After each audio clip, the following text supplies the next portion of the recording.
ॐ भूर्भुवस्सुः तत्सवितुर्वरेण्यं भर्गो देवस्य धीमहि धियो यो नः प्रचोदयात् हरिः ओम्। अहं चंदन कुमार मिश्रा इदं गणेश पुराण पाठम हम करिष्यामि हरिः ओम्। तो गणेश पुराण में आप आगे की कथा में आप सुनिए। नरांतक का संहार का कथा है।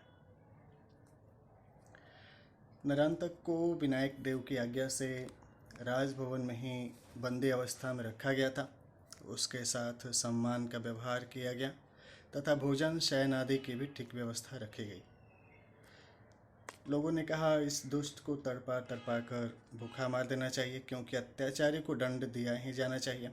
विनायक ने कहा कि इस प्रकार शत्रु का वध करना कायरता होगी। हमारा कर्तव्य है कि बंदी अवस्था में भी उसे कोई कष्ट न होने दे। इस प्रकार विनायक की आज्ञा का पालन किया गया। नरांतक समझ गया कि यह बालक कोई ईश्वर भक्त तो है ही, जिसने दिव्य सेना उत्पन्न करके उसके द्वारा समस्त दैत्य सेना का भक्षण करा दिया।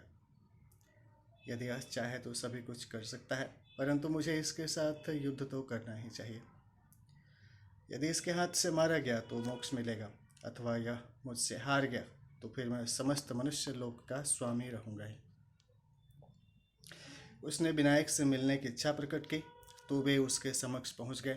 उन्हें देखते ही दैत्यराज बोला कि अरे बालक, तूने तो बड़ा इंद्रजाल दिखाया, किंतु तू जानता नहीं कि हम दैत्यगण स्वभाव से ही इंद्रजालिक होते हैं। अकेले मेरे से ही समस्त ब्रह्मांड कंपायमान रहते हैं। मेरे भ्रू विक्षेप मात्र से वायु चलती, वर्षा होती और काल की गति नियंत्रण में रहती है। सूर्य चंद्रमा भी मेरी आज्ञा के बिना गति नहीं कर सकते, तब तू मेरे क्या अनिष्ट कर सकता है। विनायक बोले कि अब भी तेरा गर्व नष्ट नहीं हुआ। अरे मूढ़, तू अपनी सेना को नष्ट होती हुई स्वयं देख चुका है, फिर भी तेरे नेत्र नहीं खुले। उस समय तेरा पराक्रम कहाँ था जब तू पकड़ कर यहाँ लाया गया था। नरांतक ने कहा कि मेरे पराक्रम को चुनौती देता है मूर्ख, मैं तुझे अभी नष्ट किए देता हूँ। यह कहकर वह सहसा उठा और विनायक पर झपट पड़ा। तभी काशी नरेश ने उसे ललकारा, निर्लज्ज, अभी भी तेरा अहंकार मरा नहीं। जेबरी जल गई किंतु बल नहीं गया, रस्सी जल गई किंतु ऐंठ नहीं गई। अरे मूर्ख, तू निरर्थक अपने प्राण क्यों खोना चाहता है। नरांतक क्रोधित होकर बोला कि अरे कायर, इस बालक की ओट लेकर वीर बनना चाहता है, परंतु तेरे जैसे नरों को मारने में समर्थ होने के कारण ही मेरा नाम नरांतक हुआ है। तब काशीराज बोले, देव प्राप्त वर और पुण्य तभी तक कार्य करते हैं जिनका भोग अथवा अवधि समाप्त नहीं हो जाती। तेरे नर की अवधि और पुण्य दोनों ही समाप्त हो चुके हैं, क्योंकि तू साक्षात भगवान विनायक के प्रति अपशब्दों का प्रयोग करता हुआ उनसे व्यर्थ ही शत्रुता मोल ले रहा है। बस इतना सुनते ही दैत्यराज अत्यंत उग्र हो उठा। उसने झपट कर काशीराज का धनुष छीना और उसके 2 टुकड़े करके फेंक दिए। फिर उन्हें धक्का देकर उनके वक्षस्थल पर चढ़ बैठा और मारने का प्रयत्न करने लगा। विनायक ने काशी नरेश को इस प्रकार दुर्दशाग्रस्त देखा तो नरांतक के विशाल मस्तक पर परशु प्रहार किया, जिससे वह दैत्य कुछ समय के लिए मूर्छित हो गया, किंतु चेतना लौटने पर उठकर घोर युद्ध करने लगा। उसने दौड़कर बड़े बड़े वृक्ष उखाड़ कर विनायक पर फेंके, पर यह देखकर उसे अत्यंत आश्चर्य हुआ कि उसके द्वारा फेंके जाने वाले सभी वृक्ष विनायक के परशु की धार का स्पर्श पाते ही चूर्ण विचूर्ण हो जाते थे। अब उसने आसुरी माया फैलाई और विविध रूप धारण कर प्रकट होने लगा। विनायक ने उसकी माया को नष्ट कर दोनों हाथ काट डाले, किंतु वर प्राप्ति के कारण उसके नवीन हाथ उत्पन्न हो गए। अब विनायक ने उसका मस्तक काट दिया, किंतु वह भी नया उत्पन्न हो गया। इस प्रकार उसके साथ और मस्तक बार बार कटने पर भी नवीन उत्पन्न हो जाते। इस प्रकार वह दैत्य किसी भी प्रकार वश में नहीं आ रहा था।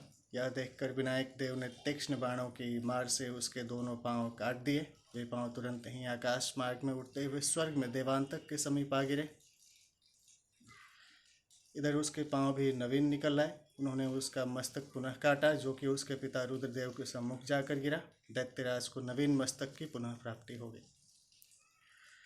यह देखकर विनायक देव ने सोचा कि अब इसे अन्य उपाय से वश में करना होगा। उन्होंने तुरंत ही मोहनास्त्र का प्रयोग किया, जिससे दैत्यराज इतना मोहित हो गया कि उसे दिन रात्रि का भी ध्यान नहीं रहता। वह यह भी नहीं समझ पा रहा था कि मैं जिस बालक से युद्ध कर रहा हूँ वह स्त्री या पुरुष अथवा मनुष्य है या पशु। तभी उसे ध्यान आया जब भगवान शंकर ने वर प्रदान किया था, तब अंत में यह भी कहा था कि तेरी मृत्यु तभी होगी जब मति भ्रम उत्पन्न हो जाएगी। उसने सोचा तो क्या मेरा मरण काल उपस्थित है? वस्तुतः वह उसका मरण काल ही था। भगवान विनायक ने विराट रूप धारण कर लिया और नरांतक को हाथों में उठाकर पुष्प के समान मसल डाला। इस प्रकार दैत्यराज का अस्थिक पंजर बिखर गया और उसके प्राण पखेरु उड़ गए। ध्यान से बोले गणेश भगवान की जय। अब पिता रुद्रदेव का शोकित होने की कथा है। काशीराज प्रसन्न हो गए, सर्वत्र हर्षोल्लास छा गया।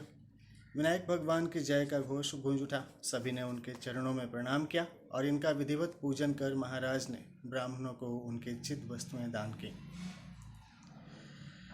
इस प्रकार नरांतक के मरने से धरती का आधा बोझ उतर गया। उधर विप्रवर रुद्रकेतु और उनकी साध्वी पत्नी शारदा ने अपने प्रतापी पुत्र का कटा हुआ मस्तक देखा तो अत्यंत ही व्याकुल हो उठे। आरंभ में तो उन्होंने अपने पुत्रों का आचरण अच्छा नहीं लगा, किंतु त्रैलोक्य विजय कर लेने और सर्वत्र आधिपत्य स्थापित कर लेने के कारण उनकी अप्रसन्नता दूर हो चुकी थी। रुद्रकेतु और शारदा दोनों ही नरांतक के लिए विलाप करने लगे। फिर वे देवांतक के पास स्वर्ग में पहुंचे, जहां देवांतक भी अपने अनुज के दोनों कटे हुए पांव देखकर चिंतातुर हो रहा था। उसने गुप्तचर भेजकर पता लगाया तो मृत्यु का विश्वास होने पर वह भी रोने लगा। तभी उनके अमात्यों ने कहा कि महाराज, युद्ध क्षेत्र में हार या जीत तो होती ही है। शत्रु के प्राण लेना या उनके हाथों स्वयं मर जाना सामान्य बात है। फिर पृथ्वी पर तो आयु भी 100 वर्ष की ही मानी जाती है। इसलिए अब न मरते तो शतायुष्य होने पर तो मृत्यु आ ही सकती थी। इसलिए अपने भाई के मृत्यु का शोक न करके शत्रु से प्रतिशोध करना चाहिए। देवांतक को भी प्रतिशोध की बात समझ में आई और उसने अपने माता पिता से कहा कि जो कुछ हो गया वह तो अब मिट नहीं सकता, इसलिए शोक को त्यागिए और मुझे आज्ञा दीजिए कि शत्रु का वध करने के लिए स्वयं जाऊं। आप विश्वास कीजिए कि मैं उसे अवश्य मार डालूंगा। मेरी भ्रिकुटी की वक्रता देखकर त्रिलोकी कांप उठती है। तब वह बेचारा अल्पबल काशीराज उस बालक की रक्षा कैसे कर पाएगा। यह कहकर उसने घोर गर्जना की और अमात्यों एवं सेनापतियों को बुलाकर सेना तैयार करने का आदेश दिया। कुछ ही समय में विशाल दैत्य सेना प्रस्थान के लिए तैयार हो गई। कूच का डंका बज उठा और दैत्यों की हलचल से ब्रह्मांड कांपने लगा। ध्यान सूर्य गणेश भगवान की जय। अथ दशम अध्याय। हम अब देवांतक का काशी पर आक्रमण की कथा सुनिए। देवांतक की विशाल सेना ने काशी पर भयंकर रूप में आक्रमण कर दिया, परंतु नरांतक के मृत्यु के कारण निर्भय और अत्यंत उत्साहित हुए काशी वासियों को उनसे विशेष चिंता नहीं हुई। उन्हें विश्वास था कि भगवान विनायक की कृपा से देवांतक का भी विनाश हो जाएगा, इसलिए सभी वीर दैत्य सेना से लोहा लेने के लिए सब प्रकार तैयार थे। काशीराज ने विनायक की आज्ञा प्राप्त करना आवश्यक समझा। उस समय वे बालकों के साथ खेल रहे थे। महाराज ने उनके चरणों में प्रणाम कर निवेदन किया कि प्रभु, नरांतक का बड़ा भाई देवांतक चढ़ाया है। यह नरांतक से भी अधिक दुराधर्ष और क्रूर है, इसलिए रक्षा का जो उपाय हो वह कीजिए। विनायक ने आदेश भरे स्वर में कहा कि अपने सेना को शत्रु के समक्ष भेजो राजन, परंतु ध्यान रहे कि समागत दैत्य के पराभवार्थ कुछ देवियां आ रही हैं। जब वे आ जाएं तब आपकी सेना उनके पीछे रहती हुई निर्देश पालन करें। महाराज ने अपने प्रधान सेनापति को यह बात समझा दी और तब स्वयं भी रणक्षेत्र के लिए चल पड़े। उन्होंने देखा दैत्य सेना नरांतक की सेना से भी अधिक एवं समस्त साधनों से संपन्न थी। जिधर दृष्टि डालो उधर दैत्य दिखाई देते थे। इस स्थिति से काशीराज को शंकित और भयभीत बना दिया। ध्यान सूर्य गणेश भगवान की जय। अब शक्तियों की विशाल सेना और पराक्रम। उधर भगवान विनायक ने विशाल रूप धारण कर सिद्धि बुद्धि का स्मरण किया। दोनों तुरंत उपस्थित हुई। तभी उन्होंने सिद्धि को आदेश दिया कि इन दैत्यों के विनाशार्थ एक विशाल सेना की आवश्यकता होगी। साथ ही सैन्य संचालन भी ठीक प्रकार से हो सके, इसकी भी व्यवस्था की जाए। आदेश मिलते ही सिद्धि देवी ने देवांतक की सेना के निकट जाकर भयंकर गर्जना की, जिससे समस्त दिशाएं एवं धरती आकाश कंपायमान हो गए। उसी समय स्त्रियों की 8 विशाल सेनाएं प्रकट हो गईं, जिनका नेतृत्व अणिमा आदि प्रसिद्ध अष्ट सिद्धियां कर रही थी। अणिमा, लघिमा, महिमा, ऐशित्व, वशित्व, ये और भी 2 हैं। देवांतक उन नारी सेनाओं को देखकर बहुत घबराया। उसने सोचा, पुरुषों की अपेक्षा स्त्रियों से युद्ध करना अधिक कठिन है। यदि हम उन्हें जीत भी लें तो कोई यश नहीं मिलेगा। सभी कहेंगे कि यह कैसे वीर हैं जो स्त्रियों से युद्ध करते हैं। इसके विपरीत यदि इनसे हार गए तब तो प्रत्यक्ष ही मरण है। फिर तो वीरता की शान ही समाप्त हो जाएगी। उससे तो नितांत निंदा ही हाथ लगेगी। उसके विचार का अनुमोदन किया एक सेनापति ने, जो स्त्रियों से युद्ध करना हेय समझता था। साथ ही उसने यह भी कहा कि स्वर्गाधिप यह सभी स्त्रियां हमें मार डालने या स्वयं मर जाने के लिए प्रस्तुत हैं। यह किसी भी प्रकार से हटने वाली नहीं है। इसलिए शीघ्र ही हमें अपने कर्तव्य का निश्चय करना चाहिए। तभी एक अन्य सेनापति ने कहा कि राजन, इन स्त्रियों से तो हम निपट लेंगे। आप तो सेना के पीछे की ओर जाकर संचालन व्यवस्था को देखें। अपने साम्राज्य और सम्मान की रक्षा के लिए युद्ध तो करना ही होगा। ध्यान से बोलिए गणेश भगवान की जय। अब असुरों की हार की कथा। देवांतक के 8 प्रबल सेनापति थे। करदम, कालांतक, घंटासुर, तालजंग, दुर्जय, यक्ष्म और रक्तकेश। इनमें से एक एक योद्धा एक एक सिद्धि के सामने जा डटा। उसी समय देवियों और दैत्यों में घोर युद्ध होने लगा। काशीराज की सेना आदेश की प्रतीक्षा में खड़ी हुई उस अद्भुत युद्ध को देख रही थी। उस भयंकर युद्ध में दैत्य सेना गाजर मूली के समान कटती जा रही थी। अणिमा ने करदम को, प्रकाम्या ने कालांतक को तथा महिमा, गरिमा ने क्रमशः यक्ष्म, तालजंघ और दीर्घदंत को मार डाला। फिर तो चारों दैत्य सेनापति भी शीघ्र ही मारे गए, किंतु असुर सेना निराश न हुई। इस प्रकार 3 दिन रात्रि भयंकर युद्ध हुआ, जिसमें अधिकांश असुर सेना का विनाश हो गया। अब देवांतक को बड़ी चिंता हुई कि यह क्या हो रहा है। बड़े बड़े वीर दैत्य इन अबलाओं के सामने धराशायी हो गए। इससे तो मेरा साम्राज्य ही खतरे में पड़ गया। अब तक किसी भी देवता या मनुष्य का साहस नहीं होता था कि छोटे से छोटे दैत्य का भी सामना कर सके, किंतु वह पराजय तो मेरे हाथ से इंद्रासन तक निकाल सकती है।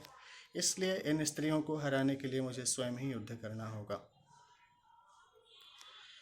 ऐसा विचार कर उसने तीक्ष्ण तलवार हाथ में लेकर घोर गर्जना की, जिसे सुनकर देवता और मनुष्य सभी कांप गए। वह तुरंत ही गरिमा के समक्ष जाकर भयंकर युद्ध करने लगा। देवियां भी पीछे न रहीं, उन्होंने उसकी तलवार ही उड़ा दी। अब उसने इतने भीषण बाण वर्षा की कि आठों सिद्धियां मूर्छित होकर गिर गईं। यह देखकर देवताओं के दल उनकी सहायता करने और दैत्यों से लड़ने लगे। सिद्धियों को मूर्छित हुई देखकर विनायक ने बुद्धि को युद्ध की व्यवस्था का आदेश दिया। बुद्धि देवी ने वहां पहुंचकर घोर गर्जना की, जिससे शत्रुओं के हृदय कांप उठे। तभी बुद्धि देवी के मुख से एक अत्यंत तेजस्विनी, घोर भयंकरी एवं अत्यंत विशाल मुख वाली देवी प्रकट हुई। उसके बाल धरती तक फैले थे तथा मुख से अग्नि की लपटें निकल रही थी। यह देवी दैत्य दल में घुसकर जिसे चाहती उसे उठाकर मुख में रख लेती। इस प्रकार उसने बड़ी शीघ्रतापूर्वक कई कई राक्षस एक साथ उठाकर मुख में रख लिए। अब वह जिधर जाती उधर ही दैत्यगण भाग खड़े होते। फिर भी वह दौड़ दौड़ कर बहुतों को पकड़ती और मुख में डाल लेती। असुर इसे साक्षात मृत्यु ही समझ रहे थे। इस प्रकार उसके द्वारा अनगिनती वीरों का संहार करते देख अत्यंत चिंतित हुआ देवांतक उस पर भीषण बाण वर्षा करने लगा, किंतु उन बाणों का उसके शरीर पर कोई प्रभाव ही नहीं था। देवांतक के सभी बाण समाप्त हो गए और वह किंग कर्तव्य विमूढ़ सोचने लगा कि अब क्या करूं। तभी उसने सुना, अब तू अकेला ही क्या करेगा, मेरे मुख में आकर विश्राम क्यों नहीं करता। वह सजग हुआ। वस्तुतः एक भी दैत्य वहां दिखाई न देता था। उसने सोचा भागने के अतिरिक्त कोई उपाय नहीं, अन्यथा प्राण देने होंगे। इसलिए वह बिना विलंब किए हुए द्रुत गति से भाग खड़ा हुआ। ध्यान सूली गणेश भगवान की जय। अब एकादश अध्याय है। देवांतक द्वारा अघोर मंत्र का अनुष्ठान वर्णन की कथा सुनिए। देवांतक युद्ध क्षेत्र से भागकर स्वर्गलोक में जा पहुंचा और चुपचाप अपने भवन में मुख ढककर सो गया। उसे अभिमान था कि अभी तक वह किसी से नहीं हारा था। उसका वह अभिमान चूर्ण हो गया। वह समझ गया कि देवतागण आज नहीं तो कल अपना राज्य वापस लेने का प्रयत्न करेंगे, क्योंकि स्त्री सेना के साथ देवताओं को युद्ध करते हुए वह देख चुका था। रुद्रदेव उसकी स्थिति से समझ गए कि अवश्य ही कोई गड़बड़ी हुई है। इसलिए उसके पास जाकर बोले कि पुत्र, तू इतना उदास क्यों हो रहा है? यदि मैं कुछ कर सकता हूँ तो निसंकोच बता। उसने लज्जा से नेत्र झुकाए और कहा कि पिताजी, क्या बताऊं? मैं अपने भाई को मारने वाले विनायक से प्रतिशोध लेने के लिए काशी गया था। विशाल असुर सेना मेरे साथ थी। मैं जानता हूं कि काशी राज के पास न तो कोई बड़ी सेना है और न अधिक साधन ही, इसलिए उसे वश में करना बाएं हाथ का खेल था। किंतु आश्चर्य की 8 देवियों के सेनाधिपत्व में 8 सेनाएं प्रकट होकर न जाने कहाँ से आईं। उन्होंने हमारे सभी सेनापतियों सहित अधिकांश चतुरंगिनी सेना को मार डाला। शेष सेना को अत्यंत भयंकर कृत्या ने निगल लिया। आश्चर्य की यह बात है थी कि वह कृत्या जिधर जाकर सिंहासन करती उधर के असुर वीर उनके श्वासोच्छ्वास के साथ, यानी श्वासोच्छ्वास के साथ जब वो सांस लेते थे तो श्वासोच्छ्वास के साथ खींचते चले जाते और वह उन्हें पकड़कर मुख में डाल लेती। अंत में जब समस्त असुर सेना समाप्त हो गई तो वह मेरी ओर झपटती हुई बोली कि अरे, अब तक तू अकेला ही क्या करेगा? मेरे मुख में आकर विश्राम क्यों नहीं करता? उसकी उस कर्कश वाणी ने मुझे अत्यंत भयभीत कर दिया और मैं किसी प्रकार अपने प्राण बचाकर भाग आया। रुद्रकेतु बोले कि पुत्र, चिंता मत करो, भय और शोक को छोड़ दो। भगवान शंकर को प्रसन्न करने के लिए अघोर मंत्र का अनुष्ठान करो। उनका पूजन, ध्यान, मंत्र जाप, होम, तर्पण और फिर ब्राह्मण भोजन कराओ।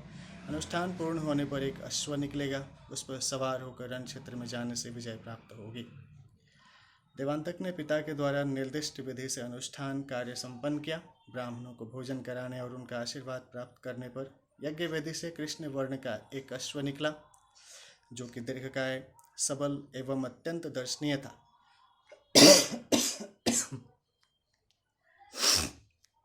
उसके मुख से भयानक शब्द निकलता था। उस घोड़े को देखकर देवांतक प्रसन्न हो गया। उसने घोड़े को प्रणाम कर भावनापूर्वक अलंकार आदि से सजाया और पूजन किया। तदुपरांत अपने सेनापतियों की विशाल दैत्य सेना लेकर चलने का आदेश दिया। जब सेना तैयार हो गई तो उसके साथ वह भी उस घोड़े पर सवार हो गया। काशी की ओर वेगपूर्वक बढ़ती हुई इस विशाल दैत्य सेना ने स्वर्ग और धरती को कंपित कर दिया। उसके आगमन का समाचार सुनते ही लोग प्राण बचाने के लिए इधर उधर भाग निकलते, किंतु काशी के प्रजाजनों को विनायक की शक्ति में अटूट विश्वास था, इसलिए उन्हें उसके पुनरागमन के समाचार से अधिक चिंता न हुई। इस बार के युद्ध में सिद्धि देवी की अधिक सेनाएं अधिक सफल नहीं हो सकी। असुर उन्हें हराते हुए आगे बढ़ने लगे तो विनायक ने काशीराज की सुरक्षित सेना को युद्ध में भेजा और स्वयं भी सिंह पर आरूढ़ होकर चल दिए। उस समय पाश, परशु और धनुष आदि बाण आदि से संपन्न उनका वीर वेश दर्शनीय था। भगवान विनायक देव की जय बोलती हुई काशी नरेश की सेना असुरों से युद्ध में तत्पर हुई। स्वयं भगवान भी रण क्षेत्र में जा पहुँचे। उन्हें देखते ही देवांतक बोला कि तूने मेरे भाई नरांतक को मारा है ना, उनका प्रतिशोध तेरे रक्त से लेना अनुचित नहीं होगा। फिर भी तुझे प्राणों का मोह हो तो मेरी शरण में आकर अधीनता स्वीकार कर ले। तेरे बालकपन और भोली सूरत पर मुझे तरस आ रही है।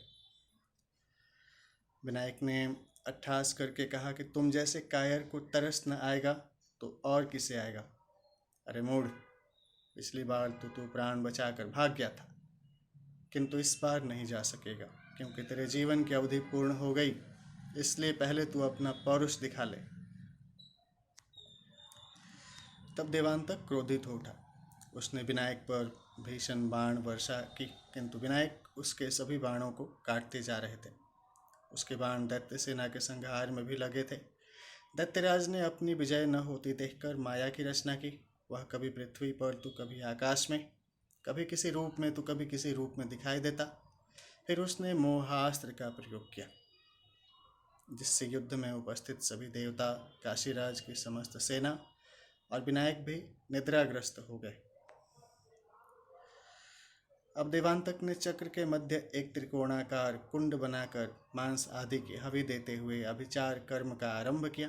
यह समाचार काशीराज को गुप्तचरों से मिला तो वे साधारण नागरिक के वेश में भी छिपते हुए किसी प्रकार विनायक के पास जाकर उनके कान में बोले कि त्रिकालज्ञ प्रभो, देवांतक अभिचार कर्म कर रहा है।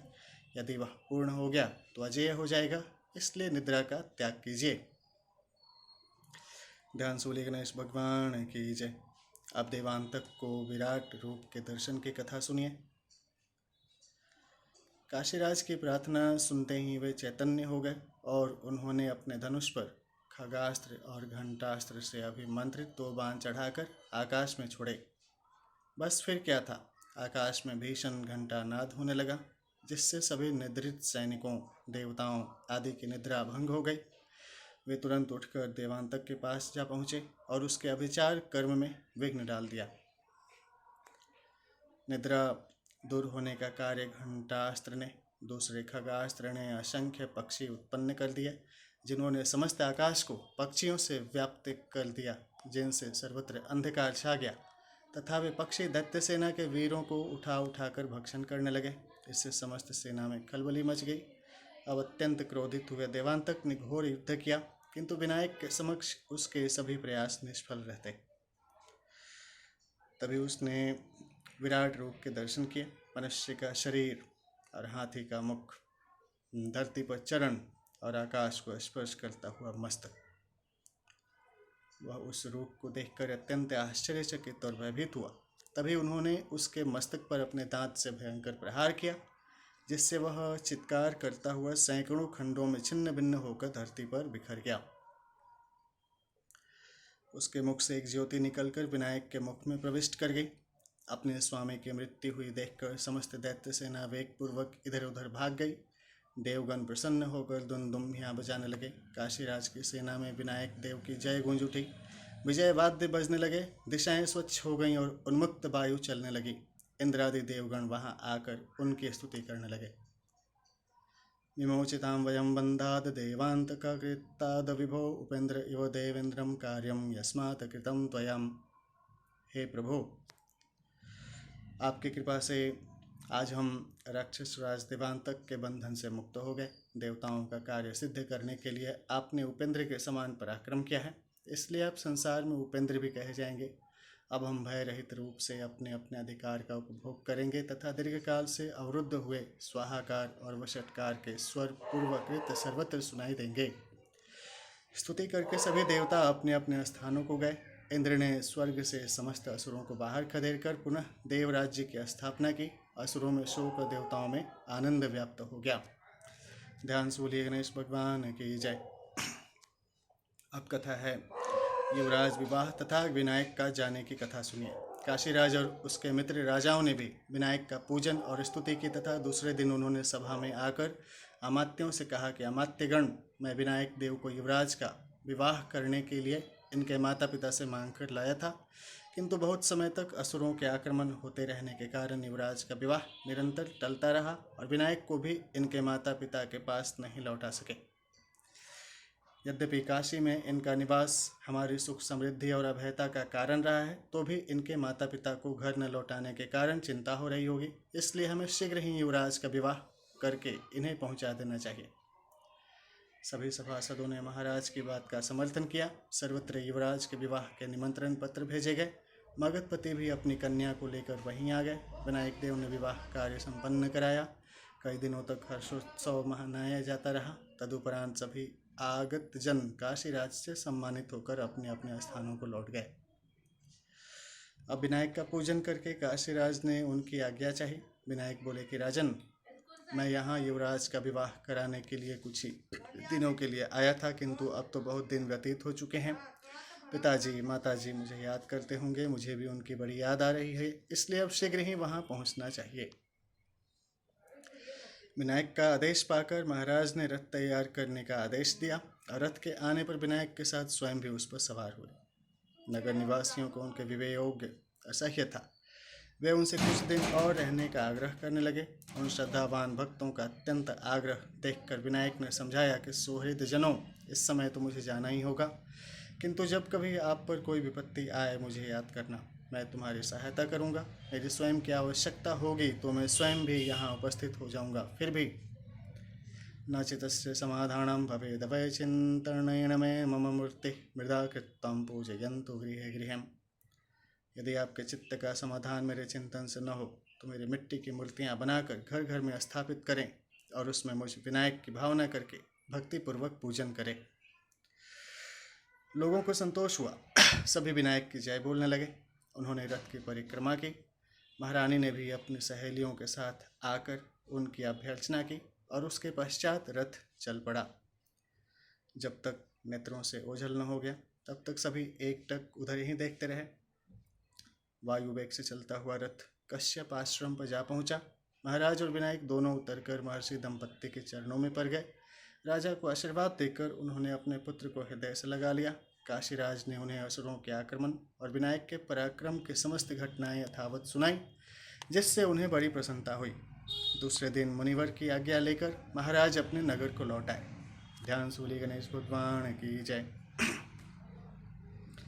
अब ढूंढीराज गणेश की स्थापना की कथा सुनिए। काशी के घर घर में भगवान विनायक की मूर्तियां स्थापित की गईं। महाराज ने भी ढूंढीराज गणेश के नाम से एक मूर्ति की स्थापना राजभवन में कराई। उन मूर्तियों के पूजन प्रभाव से घर घर में आनंद छाया रहा। जिसने जो भी कामना की वही पूरी हुई। उधर माता पिता के पास रहते हुए विनायक को कुछ ही दिन व्यतीत हुए थे। उन्होंने अपने माता पिता से निवेदन किया कि जननी एवं जनक, आपने जिस अभिप्राय से तप करके मेरे प्राकट्य की इच्छा की थी वह कार्य पूर्ण हो चुका है। त्रिलोकी को त्रसित करने वाले समस्त दैत्यों का संहार हो गया है तथा ऋषि विप्रादि निर्भय रूप से यज्ञादि कार्यों का संपादन कर रहे हैं। इस प्रकार धरती का भार उतर गया है। अब मुझे अपने धाम को जाने की आज्ञा दीजिए। विनायक की यह वचन सुनकर एक बार तो मुनि और उनकी पत्नी अवाक रह गए। फिर कुछ संभल कर महर्षि ने कहा कि देव, अभी कुछ काल और निवास कीजिए। उन्होंने कहा कि अब तो मुझे जाना ही होगा, यहाँ मेरा कोई कार्य शेष नहीं रह गया है। श्री शिवर। माता ने सजल नयन पूछा कि अब कब दर्शन होंगे पुत्र? तो विनायक बोले कि मेरा दर्शन भवानी मंदिर में पुनः कर सकोगी माता। और यह कहकर विनायक अदृश्य हो गए। महर्षि ने उनकी अष्ट धातु की प्रतिमा स्थापित की और नित्य प्रति उसका यथाविधि पूजन करने लगे। ध्यान से बोलिए गणेश भगवान की जय। विनायकस्य देवस्यं श्रवणात् सर्वसिद्धिदं धनयं यशस्य मानुष्यं सर्वोपद्रवनाशनं सर्वकामप्रदं सर्वपापसंशयनाशनम्। भगवान विनायक गणपति का यह चरित्र सुनने पर सभी सिद्धियां देने वाला है। इससे धन धान्य यश एवं आयु की प्राप्ति तथा उपद्रवों का नाश होता है। यह सभी कामनाओं को पूर्ण संचित पापों को नष्ट करने वाला है। ध्यान सूर्य गणेश भगवान की जय। अतः षष्ठः खंडः प्रथमोऽध्यायः। अब उग्रेक्षण सिंधु का जन्म का कथा है। त्रेता युग था। मिथिला देश की गंडकी नामक नगर में चक्रपाणि नामक एक धर्मात्मा राजा राज्य करता था। उसकी पत्नी अत्यंत सुंदरी और पतिव्रता थी। राज्य में आय के स्तोत्रों की कमी नहीं थी। इस कारण राजा तो सुखी थे ही, प्रजा भी सब प्रकार से निर्भय एवं निरोग रहती थी। सदैव अपने राजा का जय जयकार करती रहती। परंतु राजा की अधिक आयु होने पर भी उसके कोई संतान नहीं थी। उन्होंने अनेक यज्ञदान व्रत अनुष्ठान आदि किए, किंतु सभी निष्फल रहे। अंत में राजा ने वन में जाकर तपस्या करने का विचार किया, किंतु एक समस्या सामने थी। राज्य को किसके भरोसे छोड़ा जाए? बहुत विचार करने पर भी इसका कुछ समाधान दिखाई नहीं देता। इसी अवसर पर वहाँ महर्षि शौनक का आगमन हुआ। राजा ने उनका बड़ा स्वागत सत्कार किया और इसी के प्रसन्न होने पर उन्होंने अपनी व्यथा सुनाई और फिर राज्य छोड़कर वन में जाने का विचार बनाया। महर्षि ने राजा की बात पर कुछ देर गंभीरता से विचार किया और फिर बोले कि राजन, तुम्हें वन जाने की कोई आवश्यकता नहीं है, तुम्हें पुत्र की प्राप्ति यहीं हो जाएगी। महर्षि की बात सुनकर राजा को बड़ी प्रसन्नता हुई। उन्होंने पूछा कि पुत्र होगा तो कब? मेरी आयु ही बीती जा रही है मुनिराज, मुझे सब स्पष्ट कहने की कृपा करें। शौनक ने कहा कि नृपश्रेष्ठ, तुम्हारे भाग्य में पुत्र योग तो है, किंतु उसमें कोई संचित पाप बाधक रहा है। उस बाधा का निवारण करने के लिए तुम्हें भगवान भास्कर को प्रसन्न करना होगा। इसके पश्चात महर्षि ने राजा को सूर्योपासना का विधान बताया और बोले कि इसे अत्यंत श्रद्धा भक्ति सहित करने पर सूर्य भगवान की प्रसन्नता अवश्य प्राप्त होगी। फिर पुत्र प्राप्ति के मार्ग में कोई बाधा नहीं रहेगी। यह व्रतानुष्ठान 1 मास तक करना होगा। नित्य प्रति किसी दैवज्ञ ब्राह्मण को 1 दुधारू गाय दी जाए और 1 लाख ब्राह्मणों को भोजन कराया जाए। अनुष्ठान पूर्ण होने पर सूर्यदेव की पत्नी सहित 1 लाख नमस्कार करना भी आवश्यक है। उन्हीं चले गए। राजा ने अपनी भार्या के सहित सूर्य भगवान की उपासना आरंभ की। अभी अनुष्ठान संपन्न नहीं हो पाया था कि एक दिन रानी उग्रा ने स्वप्न में सूर्य को अपने पति रूप में देखा और ब्रह्मचर्य खंडित कर बैठी। प्रातःकाल उसने अपने स्वप्न की बात राजा को सुनाई तो उन्हें आश्चर्य हुआ। बोले, कोई बात नहीं, मन में किसी प्रकार का विकार आने से ऐसा होना संभव है, किंतु मेरे मन में कोई विकार नहीं आया है, इसलिए अनुष्ठान की सफलता निश्चित है। रानी चुप हो गई, किंतु उसे लगा कि गर्भवती हो गई है। धीरे धीरे गर्भ बढ़ने लगा और जैसे जैसे गर्भ बढ़ा वैसे वैसे उसके शरीर का तापमान तीव्र होने लगा। शरीर में बढ़ती हुई उष्णता दाह का रूप लेने लगी। इस कारण उसके लिए शीतल उपचारों की व्यवस्था हुई, तो भी गर्भ के कारण उत्पन्न हुई दाह को सह सकने में समर्थ न थी। अंत में प्राण संकट में जानकर उसने समुद्र तट पर जाकर उस गर्भ को असमय में ही गिरा दिया, यानी गर्भपात करा लिया। राजा ने यह बात सुनी तो दुख में भर गए, परंतु उग्रा की विवशता जानकर वे कुछ कह न सके। उधर वह गिरा हुआ गर्भ नष्ट नहीं हुआ। वह एक रौद्र रूप बालक के रूप में पड़ा हुआ रोने लगा। उसके रुदन स्वर से धरती आकाश कांप उठे। उस बालक के 3 नेत्र थे, मस्तक बहुत बड़ा एवं मुख कुरूप थे, केश लाल वर्ण के थे तथा हाथ में त्रिशूल लिए हुए उत्पन्न हुआ था। उसके कारण समुद्री जीव भी व्याकुल हो रहे थे। अतः समुद्र स्वयं मानव रूप धारण कर और बालक को उठाकर महाराज चक्रपाणि के समक्ष उपस्थित हुआ। उसने कहा कि राजन, वह बालक तुम्हारा पुत्र है।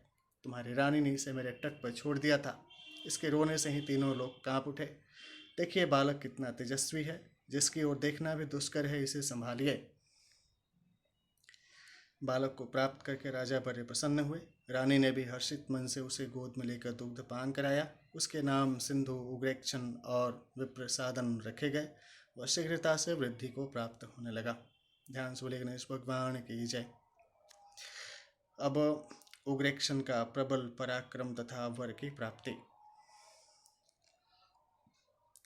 जो उग्रेक्षण नाम का जो व्यक्ति था जिसका चर्चा किया गया है, वह स्वभाव का क्रूर, अहंकारी और अत्यंत बलवान था। बाल्यकाल में ही मनुष्यों से तो क्या हाथियों से टक्कर लेने वाला। उसने छोटी सी आयु में न जाने कितने हाथी आदि केवल मुष्टि प्रहार से ही धराशायी कर दिए, न जाने कितने वृक्ष गिरा दिए। उसके प्रबल पराक्रम को देखकर माता को बड़ा हर्ष होता था। शीघ्र ही किशोरावस्था को प्राप्त उग्रेक्षण ने अपने माता पिता से एक दिन कहा कि मैं त्रिलोकी पर अधिकार करने के उद्देश्य से वन में रहकर तपस्या करना चाहता हूँ, इसलिए मुझे ऐसा करने की आज्ञा दीजिए। माता पिता ने प्रसन्नतापूर्वक स्वीकृति दी। उसने घोर वन में जाकर एक सरोवर के तट पर तपस्या आरंभ की। वह भूखा प्यासा रहकर घोर तप करने लगा। उसे सूर्य की उपासना करते हुए 2000 वर्ष व्यतीत हो गए। क्षुधा, पिपासा, धूप, वर्षा आदि सहते सहते सूख कर कांटा हो गया। भगवान भास्कर प्रसन्न हुए। उन्होंने प्रकट होकर अभिष्ट वर मांगने का आदेश दिया। उसने उनके चरणों में मस्तक रखकर निवेदन किया कि प्रभु, मैं सभी देवता, मनुष्य आदि को जीतकर तीनों लोकों पर आधिपत्य स्थापित कर लूं और मेरी कभी मृत्यु न हो। सूर्य बोले कि ऐसा ही होगा। यह अमृत पात्र ग्रहण करो, इसे कंठ में लगाए रखना। इसके रहते हुए देवता, मनुष्य, नाग, पशु आदि कोई भी जीव तुम्हें दिन, रात्रि, प्रभात या सायंकाल कभी भी न मार सकेगा। जब यह पात्र हट जाएगा तभी अपने अंगुष्ठ के नखाग्र पर करोड़ों ब्रह्मांडों को धारण करने वाला कोई अवतारी पुरुष तुम्हें मारेगा। तुम त्रिभुवन को जीतने में सफल होगे। वरदाता सूर्य के अंतर्ध्यान होने पर उग्रेक्षण ने उस अमृत पात्र को अपने कंठ में धारण किया और राजभवन में जाकर अपने माता पिता को भगवान भास्कर से वर प्राप्ति का समाचार सुनाया, जिससे वे अत्यंत प्रसन्न हुए और उसे सब प्रकार से समर्थ देखकर उन्होंने राजपाट सौंप दिया तथा स्वयं तपश्चर्या हेतु वन में चले गए। ध्यान से बोलिए गणेश भगवान की जय। ॐ कर्पूरगौरं करुणावतारं संसारसारं भुजगेन्द्रहारं सदा वसन्तं हृदयं भवानी सहितं नमामि हरिः ॐ गजाननं भूतं गणाधिसेवितं कपित्थजम्बुं फलचारुभक्षणम् उमासुतं शोकं विनाशकारकं नमामि विघ्नेश्वरं पादपकजम् आज्यं च भारतीसमायुक्तं द्वीपानां योजितं मयां दीपं गृहाण देवेशं त्रैलोक्यं तिमिरापहम् ॐ ऐं ह्रीं क्लीं चामुण्डाय विच्चै ॐ ग्रां हुं क्लीं जुं सः ज्वालय ज्वालय ज्वलय ज्वल प्रज्वल प्रज्वल ज्वला हम शं लं छं फट स्वाहम्। ध्यान सूर्य गणेश भगवान की जय।